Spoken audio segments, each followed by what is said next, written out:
어머니이신가요? 뒤에서 들린 목소리에 유정이 돌아보니 젊은 군의관이 서 있었습니다. 계급장을 보니 대위였습니다. 네, 할인이 어머니입니다. 딸 상태는 어떤가요? 다행히 생명에는 지장이 없습니다. 하지만 정신적 충격이 큰 상태라서 며칠 더 안정을 취해야 할 것 같습니다. 군의관은 차트를 보며 설명했습니다. 하지만 유정이 듣기에는 뭔가 부자연스러운 느낌이 들었습니다. 과연 할인에게 무슨 일이 일어났던 것일까요?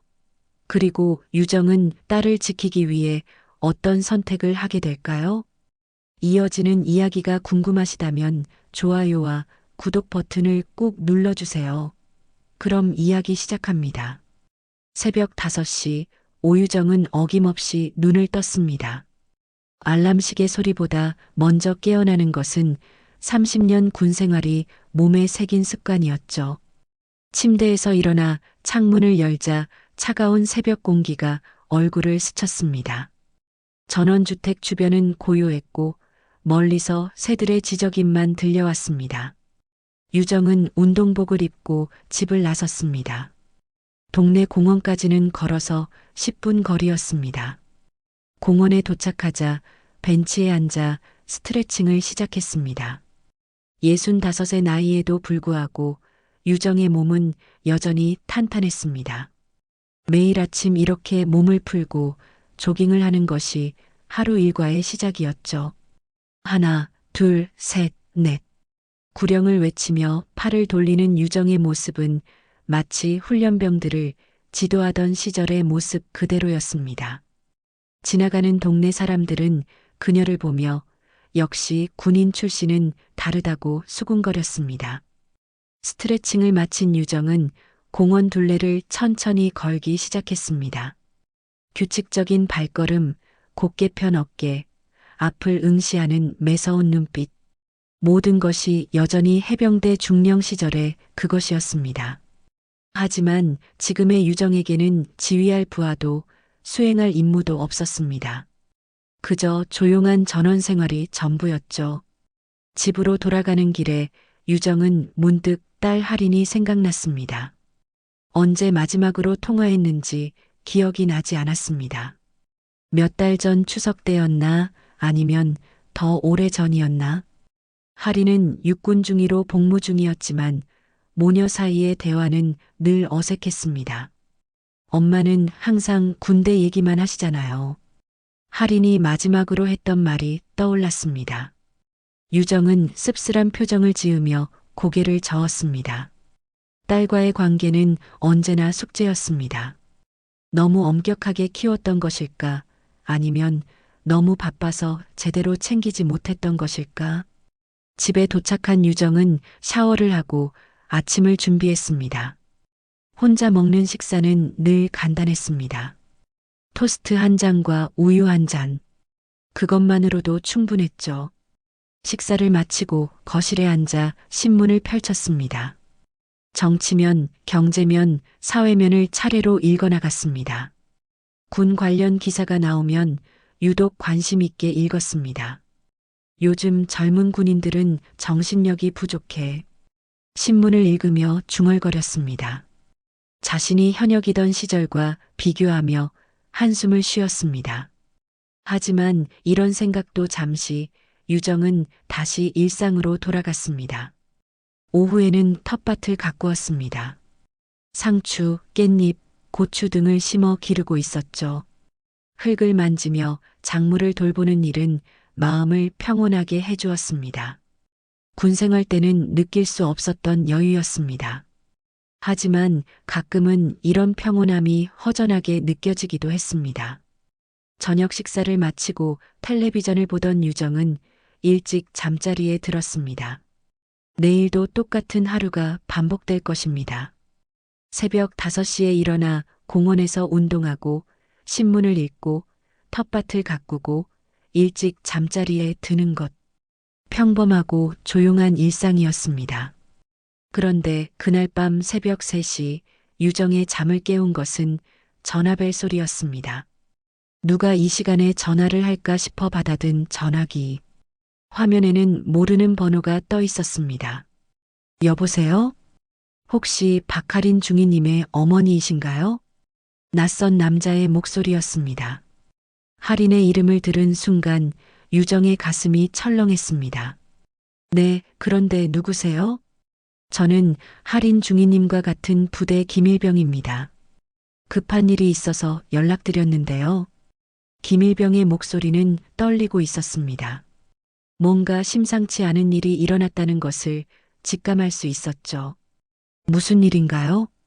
할인 중위님이 자살을 시도하셨습니다. 지금 군 병원에 계세요. 전화기를 든 유정의 손이 떨렸습니다. 자살 시도라니 대체 무슨 일이 일어난 것일까요? 딸에게 그런 일이 일어났다는 것이 믿어지지 않았습니다. 지금 어떤 상태인가요? 의식은 돌아오셨는데 아직 안정을 취하고 계세요. 빨리 와주세요. 전화를 끄는 유정은 멍하니 서 있었습니다.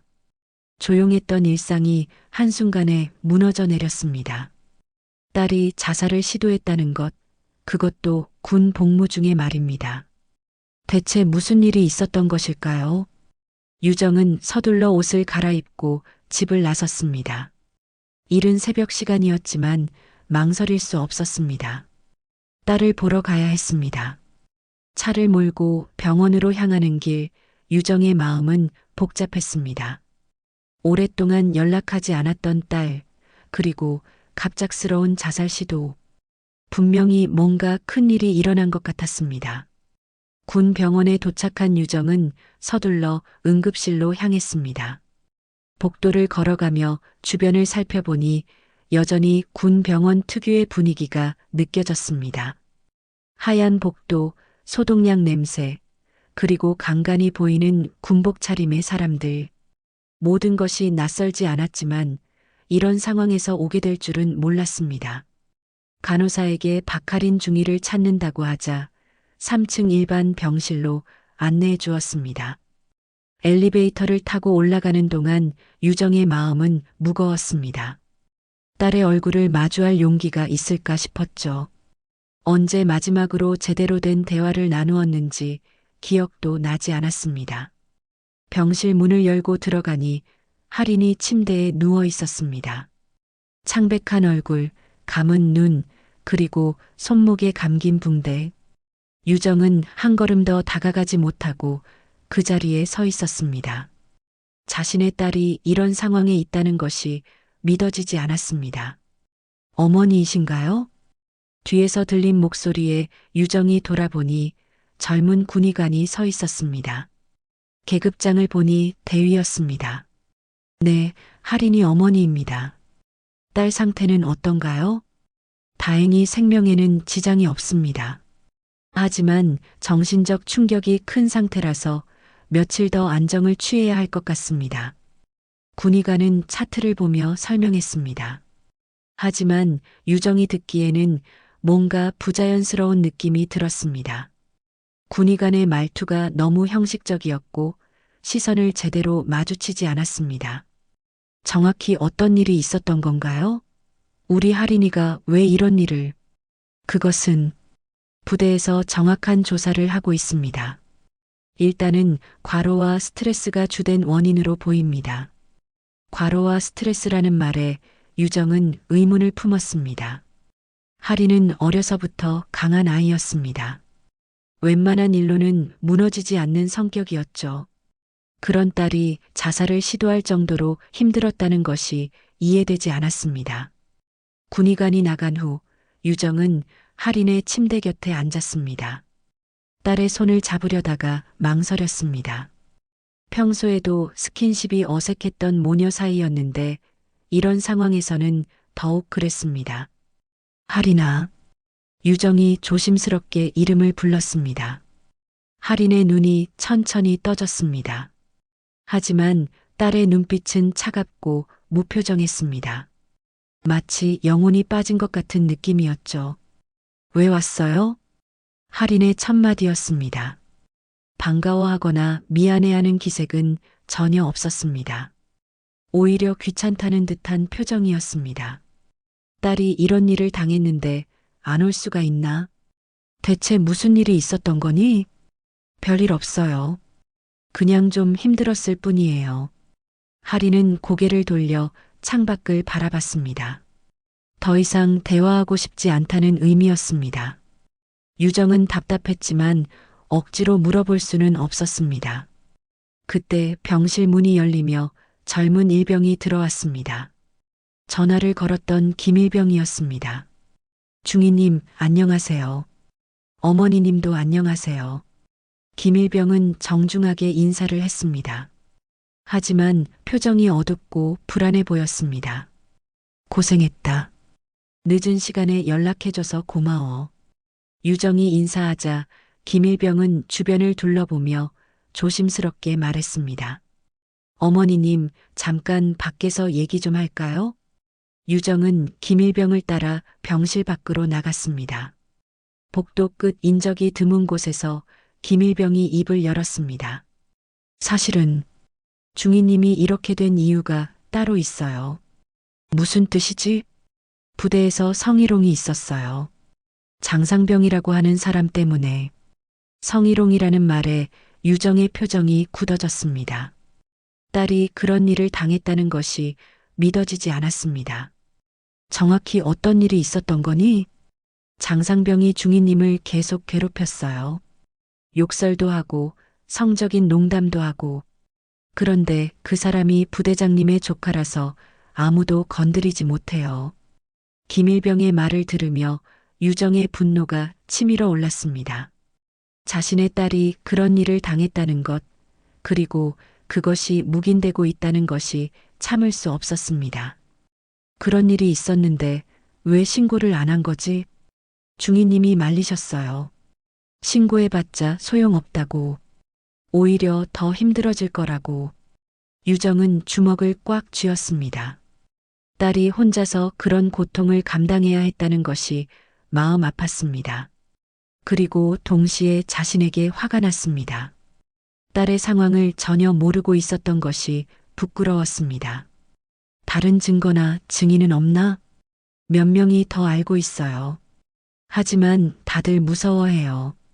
장상병이 권력이 있어서. 유정은 김일병에게 고맙다는 인사를 하고 다시 병실로 들어갔습니다. 하리는 여전히 창밖을 바라보고 있었습니다. 유정은 딸의 옆에 앉아 조심스럽게 말했습니다. 하리나, 엄마가 도와줄 수 있는 일이 있으면 말해라. 도와줄 수 있는 일이 뭐가 있어요?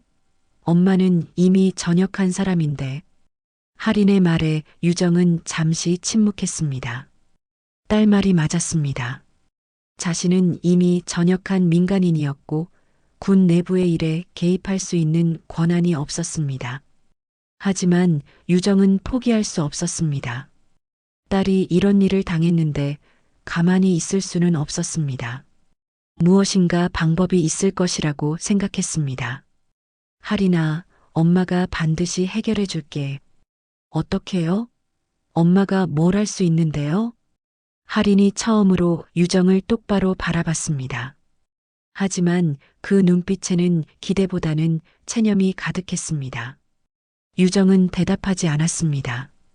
아직 구체적인 방법이 떠오르지 않았지만 분명히 무언가 할 수 있을 것이라고 믿었습니다. 자신이 30년간 군 생활을 했던 것이 헛되지 않을 것이라고 생각했습니다. 밤새 병실을 지키며 유정은 생각에 잠겼습니다. 딸을 지키기 위해서는 무엇을 해야 할지, 어떻게 접근해야 할지 고민했습니다. 그리고 마침내 하나의 결심을 굳혔습니다. 아침이 되자 유정은 하린에게 말했습니다. 하린아, 엄마가 부대에 가볼게. 가지 마세요. 더 복잡해질 뿐이에요. 하지만 유정의 마음은 이미 정해져 있었습니다. 딸을 지키기 위해서라면 무엇이든 할 각오였습니다. 병원에서 나온 유정은 곧바로 집으로 향했습니다. 마음속에는 이미 계획이 세워져 있었습니다. 딸을 괴롭힌 자들을 그냥 둘 수는 없었습니다. 30년 군 생활이 헛되지 않았다는 것을 보여줄 때였습니다. 집에 도착한 유정은 서재로 향했습니다.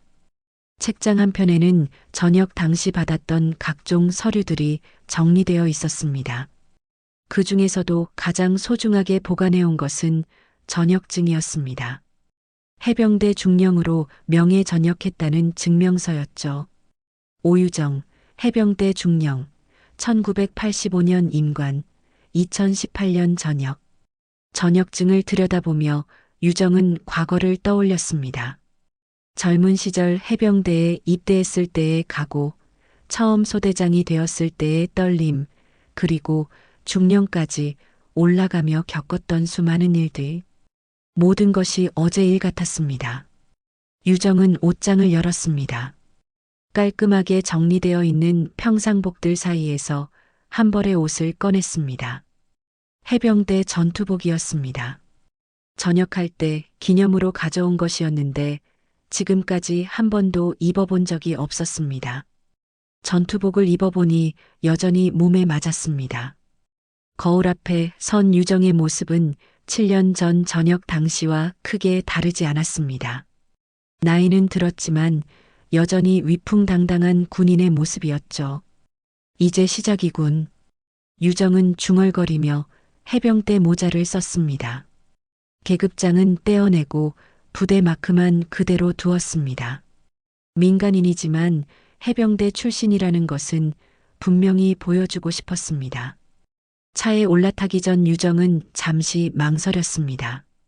정말 이렇게 하는 것이 옳은 일일까요? 딸은 가지 말라고 했고 자신은 이미 전역한 민간인이었습니다. 하지만 그런 생각은 곧 사라졌습니다. 딸이 고통받고 있는데 가만히 있을 수는 없었습니다. 제13기 동사단까지는 차로 1시간 거리였습니다. 운전하며 유정은 과거를 떠올렸습니다. 이 부대에서 대대장으로 근무했던 시절이 있었습니다. 그때는 모든 것이 명확했습니다. 규칙은 규칙이고 위반하면 처벌받는 것이 당연했습니다. 요즘 군대는 어떻게 변했을까? 유정은 궁금했습니다. 자신이 현역이던 시절과 지금은 분명히 다를 것입니다. 하지만 기본적인 것들, 동료를 존중하고 서로를 보호해야 한다는 군인 정신만큼은 변하지 않았을 거라고 믿고 싶었습니다. 부대에 가까워질수록 유정의 마음은 복잡해졌습니다. 설레기도 하고 두렵기도 했습니다. 오랜만에 부대를 방문하는 것이었고 그것도 이런 상황에서 말입니다. 과연 자신이 뭔가 할 수 있을까 하는 의문도 들었습니다. 드디어 제13기 동사단 정문이 보였습니다. 충성이라고 쓰여진 큰 간판, 그리고 엄중한 분위기의 초소, 모든 것이 예전 그대로였습니다. 유정은 차를 세우고 깊게 숨을 들이쉬었습니다. 정문으로 걸어가니 경계 근무를 서던 병사가 다가왔습니다. 이등병 계급장을 단 어린 병사였습니다. 안녕하세요. 신분증 확인 부탁드립니다. 나는 오유정이다. 해병대 중령 출신이고 이 부대에서 근무한 적이 있다. 유정이 신분증을 건네며 말했습니다. 병사는 신분증을 확인하더니 당황한 표정을 지었습니다. 아마도 군복을 입은 민간인을 처음 본 것 같았습니다. 잠깐만 기다려주세요. 병사는 초소로 들어가 누군가에게 전화를 걸었습니다. 몇 분 후 한 명의 장교가 나타났습니다. 소령 계급장을 단 중년의 남자였습니다. 안녕하십니까? 저는 당직사관 김소령입니다. 반갑다. 나는 오유정 전 중령이다. 혹시 오유정 중령님이시라면 예전에 이 부대 2대 대장으로 계셨던 김소령이 놀란 표정을 지었습니다. 유정의 이름을 아는 것으로 보아 부대 내에서 유명한 인물이었던 것 같았습니다. 그렇다. 오늘 부대에 볼 일이 있어서 왔다. 무슨 일로 오셨는지요? 김소령의 질문에 유정은 잠시 망설였습니다. 딸 이야기를 바로 꺼내기에는 아직 때가 아닌 것 같았습니다. 부대가 어떻게 변했는지 보고 싶어서 왔다. 예전 동료들과도 만나고 싶고 아, 그러시군요. 하지만 지금은 면회 시간이 아니어서 김소령이 난색을 표했습니다. 규정상 면회 시간이 아니었고 사전 허가도 받지 않은 상황이었습니다. 규정이 그렇다면 어쩔 수 없지. 그럼 부대장이 누구인가? 박태진 대령님이십니다. 박태진이라는 이름을 듣는 순간 유정의 표정이 변했습니다. 그 이름을 알고 있었습니다. 과거 자신의 부하였던 인물이었죠. 박태진. 그 박태진인가? 키가 크고 안경 쓴? 네, 맞습니다. 혹시 아시는 분이신가요? 물론이지. 내 부하였던 놈이야. 유정의 말에 김소령이 더욱 놀란 표정을 지었습니다. 부대장의 전 상관이 갑자기 나타난 것이었습니다. 그럼 박대령에게 연락해달라. 오유정이 왔다고. 김소령은 다시 초소로 들어가 전화를 걸었습니다. 통화 내용은 들리지 않았지만 표정으로 봐서는 상당히 긴장한 것 같았습니다. 몇 분 후 김소령이 나와서 말했습니다. 부대장님께서 곧 나오신다고 하십니다. 유정은 고개를 끄덕이며 기다렸습니다. 박태진과의 재회가 어떨지 궁금했습니다. 과거에는 자신의 부하였지만 지금은 자신보다 높은 자리에 있는 인물이었습니다. 잠시 후 부대 내부에서 한 명의 장교가 나왔습니다. 박태진 대령이었습니다. 예전보다 나이가 들었지만 여전히 인상적인 모습이었습니다. 유정 중령님, 오랜만입니다. 박태진이 다가와 경례를 했습니다. 하지만 그의 표정에서는 반가움보다는 당황스러움이 느껴졌습니다. 그래, 박대령. 잘 지냈나? 네, 덕분에 잘 지내고 있습니다. 그런데 오늘은 무슨 일로? 할 얘기가 있어서 왔다. 들어가서 얘기하자. 유정의 말에 박태진은 잠시 망설였습니다. 뭔가 심상치 않은 분위기를 느꼈을 것입니다. 중령님, 혹시 할인 중위권이신가요? 박태진의 말에 유정이 놀랐습니다. 벌써 알고 있었다는 것입니다. 역시 알고 있구나. 그럼 얘기가 빠르겠네. 중령님, 이 일은 부대 내부 문제입니다. 민간인이 개입할 사안이 아니에요. 박태진의 말에 유정의 눈빛이 날카로워졌습니다. 민간인이라는 표현이 마음에 들지 않았습니다. 민간인? 내가 민간인이라고? 죄송합니다. 하지만 규정하는데 내 딸이 자살 시도를 했는데 가만히 있으라는 거야? 유정의 목소리가 높아졌습니다. 주변에 있던 병사들이 모두 이쪽을 바라봤습니다. 박태진은 주변을 둘러보며 당황했습니다. 이런 상황이 계속되면 부대가 소란스러워질 것 같았습니다. 중령님, 일단 들어가서 얘기하시죠. 결국 박태진이 먼저 양보했습니다. 유정은 고개를 끄덕이며 박태진을 따라 부대 안으로 들어갔습니다. 오랜만에 밟는 부대 땅이었습니다. 익숙한 냄새, 익숙한 풍경, 모든 것이 그리웠습니다. 하지만 지금은 그런 감상에 젖을 때가 아니었습니다. 딸을 위해 싸워야 할 때였습니다. 부대장실로 향하는 길에 유정은 주변을 살펴봤습니다. 예전과 크게 달라진 것은 없어 보였지만 분위기가 어딘지 달랐습니다. 지나가는 병사들의 표정이 어둡고 활기가 없어 보였습니다. 과거 자신이 근무했을 때의 팽팽한 긴장감과는 다른 종류의 무거움이 느껴졌습니다. 중령님, 여기입니다.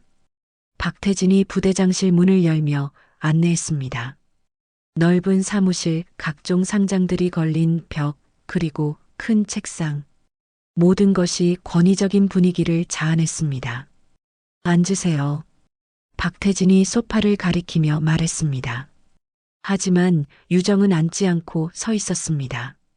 앉으면 기세가 꺾일 것 같았기 때문입니다. 박대령, 내 딸에게 무슨 일이 있었는지 정확히 말해봐. 중령님, 할인 중위는 최근 업무 스트레스로 인해 심리적 불안정을 보였습니다. 그래서 충분한 휴식을 취하도록 조치했는데 업무 스트레스? 그게 전부야? 유정의 목소리에 날이 서기 시작했습니다. 박태진의 설명이 김일병이 한 말과 전혀 달랐기 때문입니다. 네, 그렇습니다. 다른 특별한 사유는 없었습니다. 거짓말하지 마. 장상병이라는 놈이 내 딸을 괴롭혔다며? 박태진의 표정이 굳어졌습니다. 예상했던 질문이었지만 직접 듣고 보니 당황스러웠습니다. 중령님, 그런 근거 없는 소문을. 소문? 내가 직접 확인한 건데 소문이라고? 유정이 한 걸음 앞으로 다가섰습니다. 박태진은 본능적으로 뒤로 물러섰습니다. 과거 유정의 무서움을 알고 있었기 때문입니다. 중령님, 진정하세요. 이 일은 이미 조사가 끝났습니다. 조사? 어떤 조사를 했는데? 관련자들을 모두 면담했고 별다른 문제가 없다는 결론이 나왔습니다. 박태진의 말에 유정은 코웃음을 쳤습니다. 뻔한 은폐 작업이라는 것을 알 수 있었습니다. 별다른 문제가 없다고? 그럼 내 딸이 왜 자살 시도를 했겠어? 그것은 개인적인 문제일 수도 있고, 개인적인 문제라고? 군에서 일어난 일인데? 유정의 목소리가 점점 커졌습니다. 박태진은 점점 위축되어 갔습니다. 그때 부대장실 문이 열리며 한 명의 상병이 들어왔습니다. 젊고 건장한 체격의 남자였습니다. 계급장을 보니 상병이었습니다. 대령님, 부르셨다고 해서. 아, 그래. 장상병, 잠깐 들어와. 박태진이 장상병을 불러들였습니다. 유정은 직감적으로 알 수 있었습니다. 이 남자가 바로 딸을 괴롭힌 장상병이라는 것을 말입니다. 장상병, 이분은 할인 중위의 어머니이신 오유정 전 중령님이다. 장상병은 유정을 보며 경례를 했습니다. 하지만 그의 표정에서는 긴장감이나 죄책감을 찾아볼 수 없었습니다. 오히려 당당해 보였습니다. 안녕하십니까? 너가 장상병이구나. 유정이 장상병을 위아래로 훑어봤습니다. 겉보기에는 평범한 젊은 군인이었습니다. 하지만 유정의 예리한 눈에는 뭔가 불순한 기운이 느껴졌습니다. 네, 맞습니다. 내 딸과는 어떤 사이지? 같은 부대 동료입니다. 장상병의 대답은 간단명료했습니다. 하지만 유정은 그 이면에 숨겨진 것들이 있다는 것을 알고 있었습니다. 동료라. 동료끼리는 서로 존중해야 하는 거 아닌가? 물론입니다. 그럼 내 딸에게 뭔가 잘못한 일은 없겠네? 유정의 질문에 장상병은 잠시 망설였습니다. 눈동자가 미묘하게 흔들렸습니다. 없습니다. 정말로? 네, 정말입니다. 하지만 유정은 장상병이 거짓말을 하고 있다는 것을 알 수 있었습니다. 30년간 수많은 부하들을 지도해온 경험으로 거짓말하는 사람의 특징을 꿰뚫고 있었기 때문입니다. 그럼 됐다. 나가봐. 박태진이 장상병에게 나가라고 했습니다. 장상병은 경례를 하고 나갔습니다. 하지만 나가면서 유정을 바라보는 눈빛이 심상치 않았습니다. 봤죠, 중령님? 별다른 문제가 없습니다. 박대령, 나를 바보로 하나? 유정의 목소리가 차갑게 식었습니다. 박태진은 등골이 서늘해지는 것을 느꼈습니다. 무슨 말씀이신지. 저놈이 거짓말하고 있다는 걸 모르겠어? 내가 몇 년 동안 사람을 봐왔는데. 중령님, 추측만으로는. 추측? 내 딸이 자살 시도를 했는데 추측이라고? 유정이 책상을 탁 치며 일어섰습니다. 박태진은 깜짝 놀라며 뒤로 물러섰습니다. 중령님, 진정하세요. 여기는 부대입니다. 부대라서 뭐? 부대라서 약자를 괴롭혀도 되는 거야? 그런 게 아니라. 그럼 뭐야?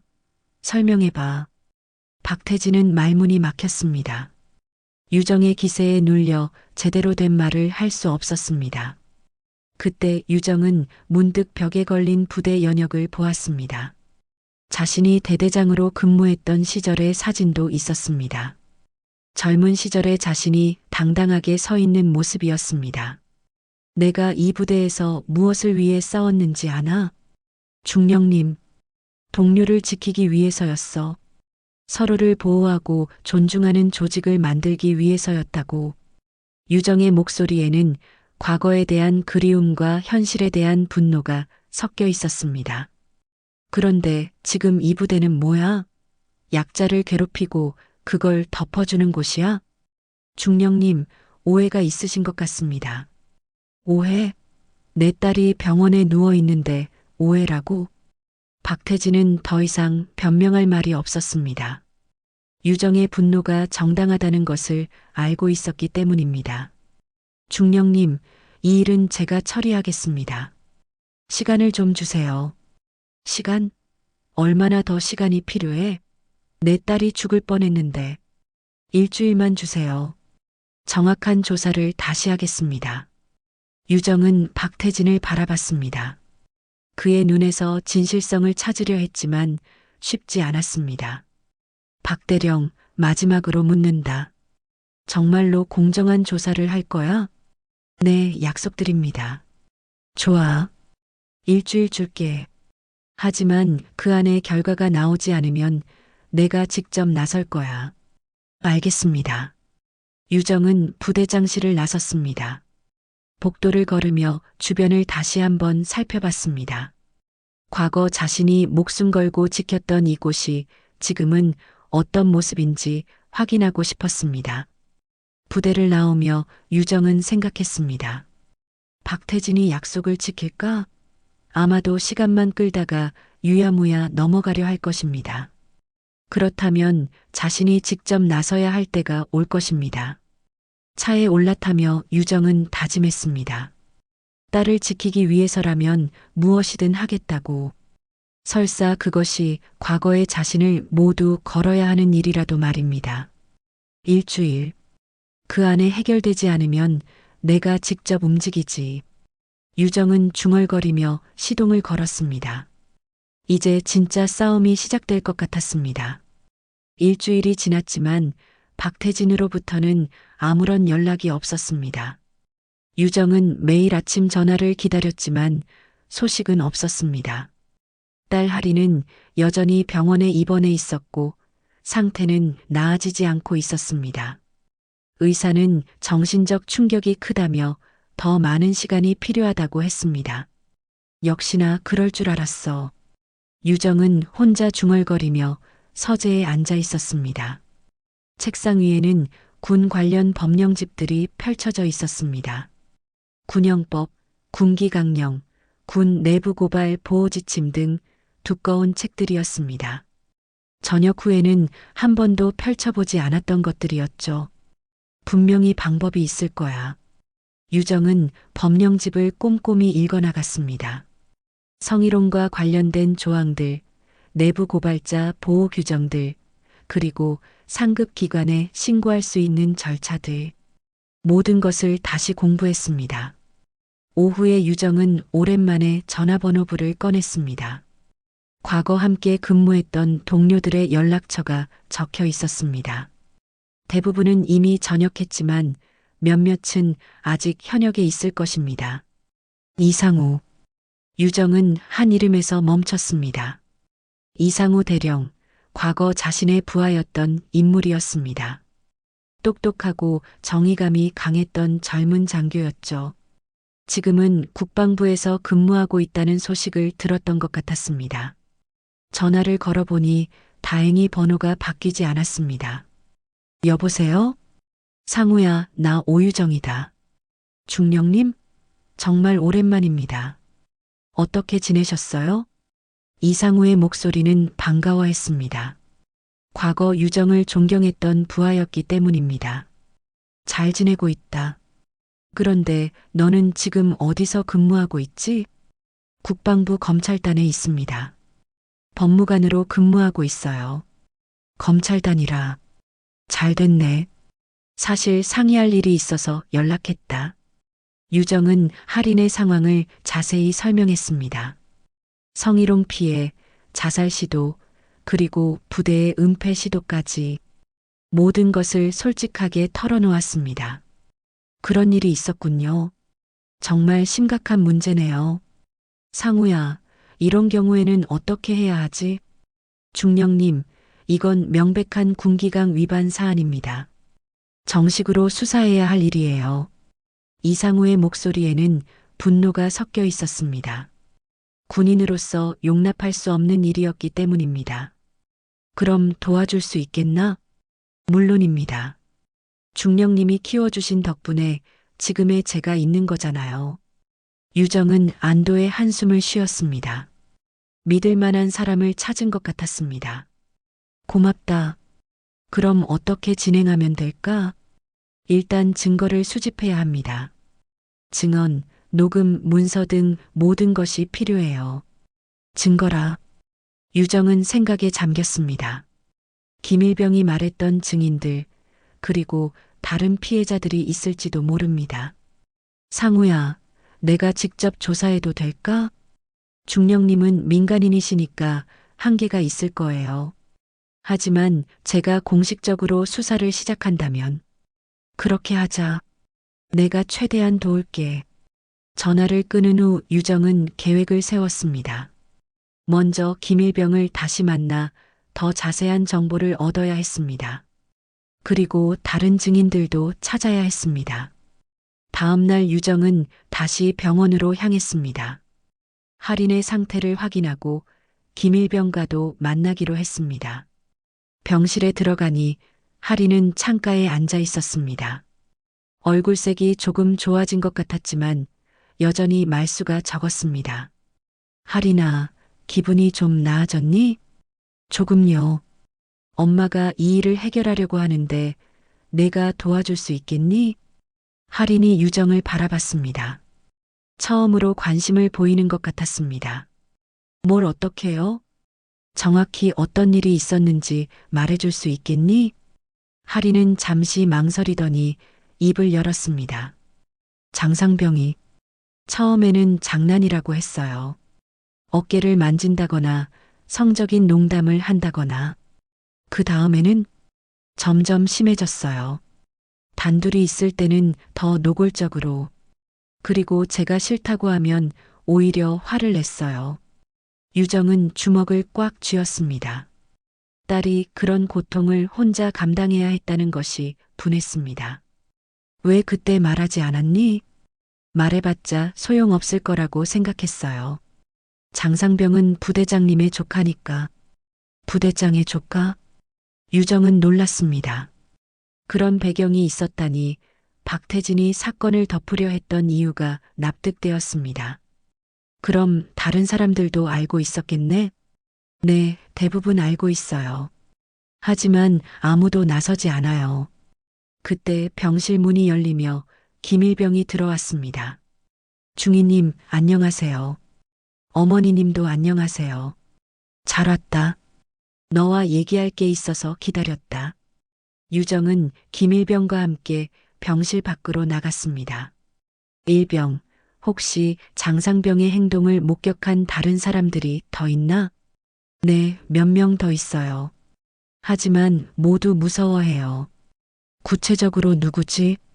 김일병은 주변을 둘러본 후 조심스럽게 말했습니다. 박상병, 이상병, 그리고 여군 중사님들도 몇 분 계세요. 여군들도? 네, 장상병이 중위님만 괴롭힌 게 아니에요. 다른 여군들도. 유정의 표정이 더욱 어두워졌습니다. 조직적인 문제였던 것입니다. 혹시 증거가 될 만한 게 있을까? 있어요. 한 번은 휴대폰으로 몰래 녹음한 적이 있어요. 정말? 네, 하지만 지금은 인사과에서 압수해 갔어요. 압수해 갔다고? 네, 조사한다고 하면서 모든 증거를 가져갔어요. 그런데 조사 결과는 아무 문제 없다고. 유정은 분노가 치밀어 올랐습니다. 증거를 압수하고서는 조사 결과를 조작한 것입니다. 일병, 혹시 복사본이나 백업은 없나? 그게 이상병이 클라우드에 백업해뒀다고 했어요. 이상병? 네, 컴퓨터를 잘 다루는 친구예요. IT 관련 전공이었대요. 유정은 희망을 느꼈습니다. 아직 증거가 남아있을 가능성이 있었습니다. 그 친구를 만날 수 있을까? 어려울 것 같아요. 최근에 더 조심하라는 지시가 내려왔거든요. 누구한테서? 부대장님한테서요. 외부인과 접촉하지 말라고. 유정은 박태진의 의도를 알 수 있었습니다. 증거를 숨기고 증인들을 입막음하려는 것이었습니다. 일병, 내가 도와줄 수 있겠나? 저요? 어떻게요? 이상병과 연락해서 백업 파일을 구해달라. 그리고 다른 증인들도 설득해보고. 김일병은 잠시 망설였습니다. 위험한 일이라는 것을 알고 있었기 때문입니다. 처벌받을 수도 있어요. 내가 보호해줄게. 국방부 검찰단에 아는 사람이 있어. 김일병의 눈이 반짝였습니다. 희망이 보이는 것 같았습니다. 알겠어요. 해보겠어요. 고맙다. 하지만 조심해야 해. 들키면 안 된다. 네, 알겠습니다. 유정은 김일병과 헤어진 후 이상우에게 다시 전화를 걸었습니다. 상우야, 상황이 좀 더 복잡해졌어. 부대에서 증거인멸을 시도하고 있어. 예상했던 일이에요. 하지만 걱정하지 마세요. 저희가 공식 수사에 들어가면 모든 증거를 다시 확보할 수 있어요. 언제부터 시작할 수 있지? 내일부터 가능합니다. 중령님, 이번에는 끝까지 해보죠. 전화를 끄는 유정은 마음이 한결 가벼워졌습니다. 드디어 제대로 된 싸움을 시작할 수 있을 것 같았습니다. 다음 날 오후 유정은 김일병으로부터 전화를 받았습니다. 목소리가 흥분되어 있었습니다. 어머니님, 큰일 났어요. 무슨 일이지? 이상병이 갑자기 전속 발령이 났어요. 오늘 바로 다른 부대로 가야 한대요. 유정의 표정이 굳어졌습니다. 백업 파일을 가진 핵심 증인을 다른 곳으로 보내려는 것이었습니다. 지금 어디 있나? 숙소에서 짐을 싸고 있어요. 오늘 저녁에 떠난대요. 알겠다.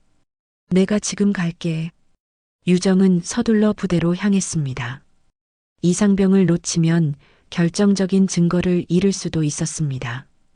운전하면서 이상우에게도 전화를 걸었습니다. 상우야, 증인을 다른 부대로 보내려고 해. 어떻게 해야 하지? 그럴 줄 알았어요. 제가 지금 긴급 조치를 취하겠습니다. 증인 보호 명령을 내릴게요. 고맙다. 나는 지금 현장으로 가고 있어. 부대에 도착한 유정은 정문에서 김일병을 만났습니다. 어머니님, 이상병이 지금 생활관에 있어요. 안내해달라.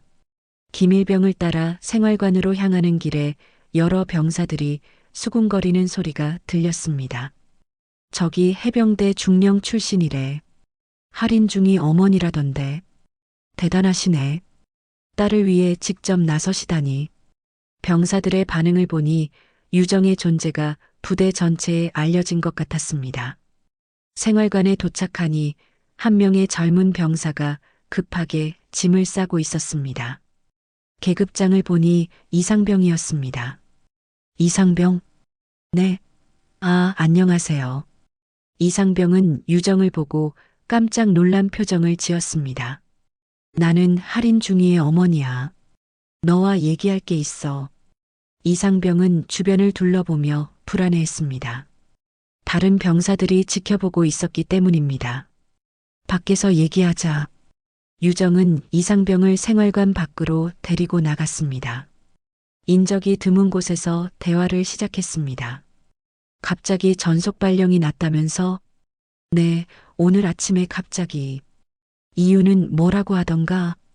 부대 사정상 필요하다고만. 이상병의 목소리가 떨리고 있었습니다. 뭔가 말하고 싶지만 말할 수 없는 상황인 것 같았습니다. 이상병, 솔직히 말해봐. 장상병 관련해서 뭔가 알고 있는 거 맞지? 이상병은 잠시 망설이더니 고개를 끄덕였습니다. 네, 사실은 뭐든지 말해봐. 내가 보호해줄게. 녹음 파일이 있어요. 장상병이 중위님을 괴롭히는 장면을 유정의 눈이 번쩍였습니다. 드디어 결정적인 증거를 찾은 것입니다.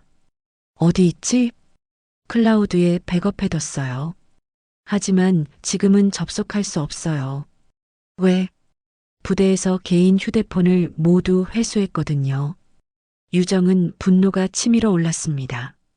조직적으로 증거를 없애려는 것이었습니다. 그럼 집에 가면 접속할 수 있겠네? 네, 가능해요. 하지만 제가 다른 부대로 가게 되면 그때 멀리서 한 명의 장교가 다가오는 것이 보였습니다. 중위 계급장을 단 젊은 장교였습니다. 이상병, 뭐하고 있어? 아, 중위님. 이분은 알고 있어. 할인중위 어머니시지? 저는 김중희입니다. 김중희는 유정에게 정중하게 인사했습니다. 반갑습니다. 혹시 우리 할인이와 함께 근무하시나요? 네, 같은 중대에서 근무하고 있습니다. 그럼 상황을 아시겠네요. 김중희는 주변을 둘러보며 조심스럽게 말했습니다. 사실 저도 이 일에 대해 할 말이 있습니다. 어떤 말씀이신지요? 장상병의 행동을 목격한 적이 여러 번 있어요. 하지만 신고해도 소용없을 거라고 생각했습니다. 또 다른 증인이 나타난 것입니다. 유정은 희망을 느꼈습니다. 구체적으로 어떤 것을 목격하셨나요? 훈련 중에 할인 중위에게 부적절한 신체 접촉을 하는 것, 그리고 성적인 농담을 하는 것들을. 김중희의 증언은 구체적이었습니다. 법정에서도 충분히 통할 만한 내용이었습니다. 중위님, 이 사실을 공식적으로 증언해 주실 수 있나요? 네, 물론입니다. 저도 군인으로서 용납할 수 없는 일이라고 생각합니다. 그때 유정의 휴대폰이 울렸습니다. 이상으로부터 온 전화였습니다. 중령님, 긴급 명령이 떨어졌어요. 증인 보호 조치가 승인됐습니다. 정말? 네, 이상병의 전속 발령이 일시 보류됐어요. 그리고 관련 증거물 압수수색 영장도 발부됐습니다. 유정은 안도의 한숨을 쉬었습니다. 드디어 공식적인 수사가 시작되는 것이었습니다. 이상병 들었지? 이제 안전해. 정말요? 응, 국방부에서 공식 수사에 들어간다고 해. 이상병의 얼굴에 희망이 떠올랐습니다. 그동안 혼자 감당해야 했던 부담이 덜어지는 것 같았습니다. 그럼 파일을 복구할 수 있겠어요? 물론이지. 지금 당장 해보자. 유정은 이상병과 김중희를 데리고 부대 밖으로 나갔습니다. 근처 PC방에서 클라우드에 접속해 파일을 확인하기로 했습니다. PC방에 도착해 이상병이 컴퓨터를 켜고 클라우드에 접속했습니다. 있어요. 파일이 그대로 있어요. 화면에는 여러 개의 음성 파일이 표시되어 있었습니다. 이상병이 그중 하나를 재생했습니다. 할인아, 오늘도 예쁘네. 나랑 저녁 먹을래? 싫다고 했잖아요. 왜 그래? 내가 뭘 잘못했다고? 그런 말하지 마세요. 뭐, 나한테 반말해? 너 까불지 마. 장상병의 목소리가 점점 거칠어지는 것이 들렸습니다. 그리고 할인의 당황한 목소리도 선명하게 들렸습니다. 유정은 주먹을 꽉 쥐었습니다. 딸이 그런 상황에서 얼마나 무서웠을지 상상이 갔습니다. 이 파일을 모두 복사해달라. 네, 지금 하고 있어요. 파일 복사가 끝나자 유정은 이상우에게 전화를 걸었습니다. 상우야, 결정적인 증거를 확보했어. 정말요? 어떤 건가요? 녹음 파일이야. 장상병이 우리 할인이를 괴롭히는 장면이 그대로 녹음되어 있어. 훌륭해요. 이제 확실한 사건이 됐네요. 언제 본격적인 수사가 시작되지? 내일부터 시작됩니다. 부대에 수사관들이 파견될 예정이에요. 유정은 마침내 승리가 가까워졌다는 것을 느꼈습니다. 하지만 아직 끝나지 않았습니다. 장상병과 박태진이 순순히 인정할 리 없었기 때문입니다. 상우야, 마지막까지 방심하지 말자. 네, 알겠습니다. 중령님도 조심하세요. 다음 날 아침 제13기 동사단에는 긴장감이 감돌았습니다. 국방부 검찰단 수사관들이 부대에 도착했다는 소식이 퍼졌기 때문입니다. 병사들은 수군거리며 상황을 지켜봤고 간부들은 불안한 표정을 감추지 못했습니다. 유정은 일찍부터 부대 근처에서 대기하고 있었습니다. 이상우가 직접 수사를 지휘한다고 했기 때문에 결과를 기다리고 있었습니다. 오전 10시경 부대 정문으로 검은색 승용차 2대가 들어왔습니다. 국방부 검찰단 수사관들이었습니다. 이상우도 함께 온 것을 확인한 유정은 안도했습니다. 부대장실에서는 긴급회의가 열렸습니다. 박태진 대령, 각 대대장들, 그리고 관련 간부들이 모두 모였습니다. 분위기는 어수선했습니다. 대령님, 어떻게 하시겠습니까? 한 대대장이 조심스럽게 물었습니다. 일단 조용히 협조하자. 문제될 것은 없을 거야. 박태진은 그렇게 말했지만 내심 불안했습니다. 유정이 어디까지 파고들었는지 알 수 없었기 때문입니다. 한편 생활관에서는 병사들 사이에서 다양한 소문이 돌고 있었습니다. 장상병 때문에 수사관들이 온 거래. 할인 중위님 어머니가 국방부까지 연결된 것 같아. 이제 장상병도 끝났네. 장상병은 자신의 침대에 앉아 불안에 떨고 있었습니다. 주변 동료들의 시선이 따가웠고 무엇보다 앞으로 어떻게 될지 모르겠다는 두려움이 컸습니다. 오후 2시 수사관들이 본격적인 조사에 들어갔습니다. 먼저 관련 증거물들을 확보했습니다. 인사과에서 압수했던 녹음 파일들, 관련 문서들, 그리고 CCTV 영상까지 모든 것을 다시 수집했습니다. 이상병, 증언 준비됐나? 이상우가 이상병에게 물었습니다. 네, 준비됐습니다. 이상병은 떨리는 목소리로 대답했습니다. 드디어 진실을 말할 수 있는 기회가 온 것입니다. 조사실에서 이상병의 증언이 시작됐습니다. 언제부터 장상병의 부적절한 행동을 목격했습니까? 약 6개월 전부터입니다. 처음에는 단순한 농담인 줄 알았는데 구체적으로 어떤 행동이었나요? 할인 중위님에게 성적인 농담을 한다거나 불필요한 신체 접촉을 한다거나. 이상병의 증언은 구체적이고 상세했습니다. 수사관들은 꼼꼼히 기록했습니다. 한편 김중희도 별도 조사를 받았습니다. 장교로서 이런 상황을 목격했는데 왜 신고하지 않았습니까? 장상병이 부대장의 조카라는 사실 때문에 신고해도 소용없을 거라고 생각했습니다. 그런 분위기가 부대 전체에 있었다는 말씀인가요? 네, 그렇습니다.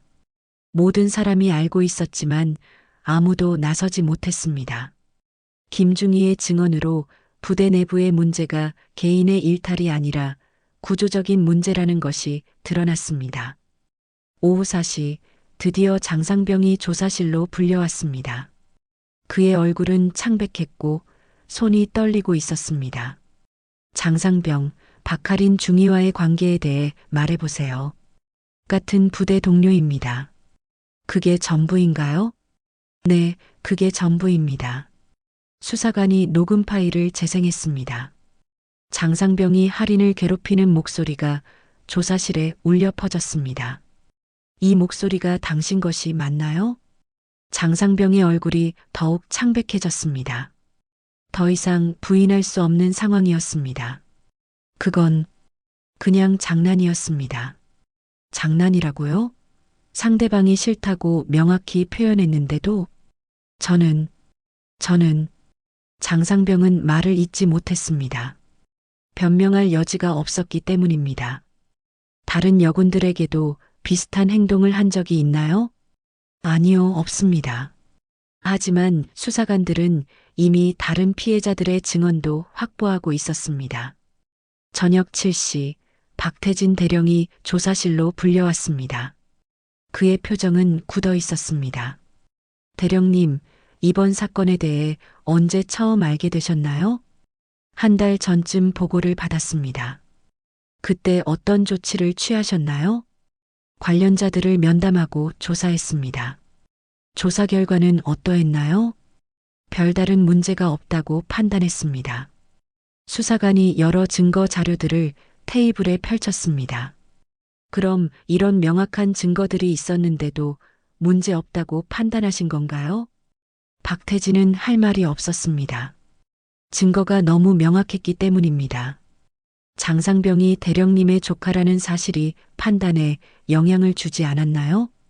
그런 일은 없습니다. 정말로요? 네, 개인적인 관계와 업무는 분리해서 처리했습니다. 하지만 수사관들은 박태진의 말을 믿지 않는다는 표정이었습니다. 밤 9시가 되어서야 모든 조사가 끝났습니다. 유정은 부대 밖에서 이상우를 기다리고 있었습니다. 상우야, 어떻게 됐지? 중령님, 확실한 증거들이 나왔어요. 장상병은 군사재판에 회부될 예정이고 박대령도 징계 조치될 것 같습니다. 유정은 드디어 안도의 한숨을 쉬었습니다. 길고 힘든 싸움이 끝나가고 있었습니다. 우리 할인이는 어떻게 되지? 피해자 보호 프로그램에 따라 다른 부서로 이동 배치될 예정입니다. 더 좋은 환경에서 근무할 수 있을 거예요. 정말 고맙다. 너 덕분에 여기까지 올 수 있었어. 중령님께서 포기하지 않고 끝까지 싸우셨기 때문입니다. 그날 밤 유정은 병원에 있는 할인을 찾아갔습니다. 딸에게 좋은 소식을 전해주고 싶었습니다. 할인아, 다 해결됐어. 정말요? 할인의 얼굴에 처음으로 밝은 표정이 떠올랐습니다. 응, 장상병은 처벌받을 거고 너는 더 좋은 곳으로 배치될 거야. 엄마, 고마워요. 할인이 처음으로 유정의 손을 잡았습니다. 오랫동안 어색했던 모녀 사이에 따뜻함이 흘렀습니다. 할인아, 앞으로는 혼자 힘들어하지 마.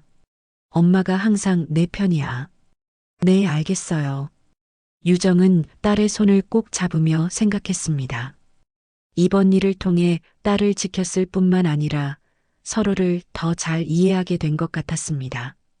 한 달 후 유정은 다시 평범한 일상으로 돌아갔습니다.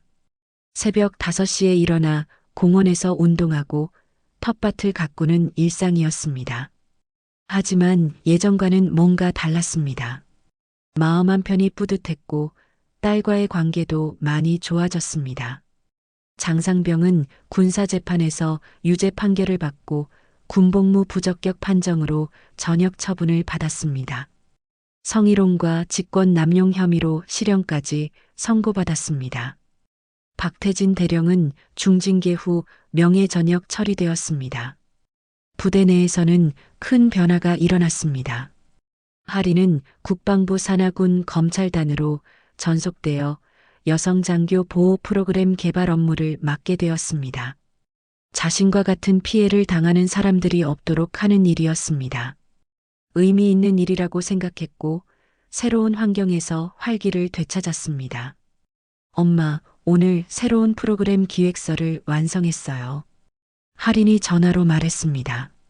목소리에 활력이 넘쳤습니다. 그래, 어떤 내용이니? 피해자 신고 시스템을 개선하고 상담 프로그램도 만들고 특히 익명 신고가 가능하도록 했어요. 훌륭하다. 내가 그런 일을 하니까 엄마도 자랑스러워. 엄마 덕분이에요. 엄마가 포기하지 않고 끝까지 싸워주셔서. 유정은 딸의 말에 눈시울이 붉어졌습니다. 힘든 시간이었지만 결국 의미 있는 결과를 얻었다는 생각이 들었습니다. 어느 토요일 오후 유정은 평소처럼 공원에서 조깅을 하고 있었습니다. 땀을 흘리며 한 바퀴를 돌고 있는데 한 젊은 여성이 다가왔습니다. 군복을 입고 있어서 군인인 것을 알 수 있었습니다. 혹시 오유정 중령님 맞으세요? 그런데 누구시죠? 저는 육군사관학교 졸업 후 현재 ROTC 교육대에서 근무하는 김소희입니다. 젊은 여성 장교는 정중하게 인사했습니다. 아, 그러시군요. 무슨 일로? 사실 중령님 이야기를 들었습니다. 딸을 위해 직접 나서서 싸우셨다는. 김소희의 눈에는 존경의 빛이 담겨 있었습니다. 그런 일이 있었죠. 저도 비슷한 경험이 있었어요. 하지만 혼자서는 어떻게 해야 할지 몰랐는데 중령님 같은 분이 계시다는 것을 알고 용기가 났습니다. 유정은 김소희의 진지한 표정을 보며 마음이 움직였습니다. 지금은 어떤 상황인가요? 다행히 해결됐어요. 하지만 다른 후배들이 같은 일을 겪지 않도록 하고 싶어서 혹시 조언을 구할 수 있을까요? 물론이죠. 언제든지 연락하세요. 유정은 김소희에게 전화번호를 주었습니다. 그리고 문득 생각했습니다. 자신의 싸움이 단순히 딸만을 위한 것이 아니었다는 것을 말입니다. 집으로 돌아가는 길에 유정은 과거를 돌아봤습니다.